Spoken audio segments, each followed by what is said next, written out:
PR পদ্ধতি নির্বাচনের জন্য রাজনৈতিক দলের নয়, জনগণের সিদ্ধান্ত প্রয়োজন বলে মন্তব্য করেছেন বিএনপির স্থায়ী কমিটির সদস্য আমির খসরু মাহমুদ চৌধুরী। বিকেলে গুলশানে ইইউ প্রতিনিধিদের সঙ্গে বৈঠক শেষে তিনি একথা জানান।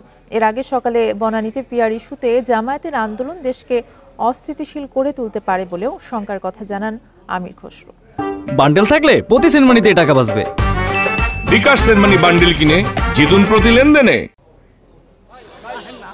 সাম্প্রতিক রাজনীতি ও আগামী নির্বাচন নিয়ে গুলশানে ইউরোপীয় ইউনিয়নের কার্যালয়ে সংস্থাটির প্রতিনিধিদের সঙ্গে বৈঠক করেন বিএনপির স্থায়ী কমিটির সদস্য সহ ৬ সদস্যের প্রতিনিধি দল।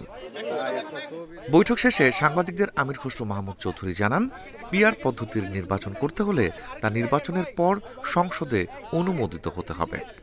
যে পিআর যদি কেউ চায়ও, সেটা তো আগামীতে জনগণের ম্যান্ডেট নিয়ে সংসদে এসে পাস করতে হবে, জনগণের ম্যান্ডেট নিতে হবে। আমরা কিছু লোক টেবিলের চারিদিকে বসে কিছু রাজনৈতিক দল জনগণের পক্ষ থেকে আগেভাগে তো এই সিদ্ধান্ত নেওয়া সম্ভব না। নির্বাচনকে সামনে রেখে পিআর নিয়ে আন্দোলন করা অযৌক্তিক বলে জানান দলের স্থায়ী কমিটির আরেক সদস্য নজরুল ইসলাম খান।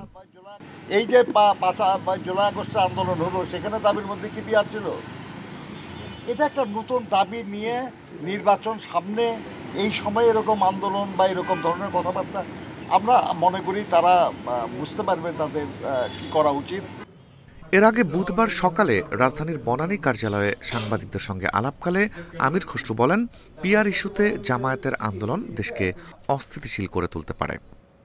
কোনো শক্তি এখানে দেশকে একটা আবার অস্থিতিশীল পরিস্থিতিকে নিয়ে যাচ্ছে এবং এর মাধ্যমে আবার যেই শক্তি পালিয়ে গেছে, যাদেরকে বাংলাদেশের মানুষ উৎখাত করেছে, তাদের জন্য কি কোনো স্পেস ক্রিয়েট করা হচ্ছে কিনা, এটাও তো একটা প্রশ্ন আসতে পারে, তাই না? গণতন্ত্রের স্বার্থে ফেব্রুয়ারিতে নির্বাচনের কোনো বিকল্প নেই বলেও জানান আমির খসরু মাহমুদ চৌধুরী। Rifat Alam, independent news, Dhaka.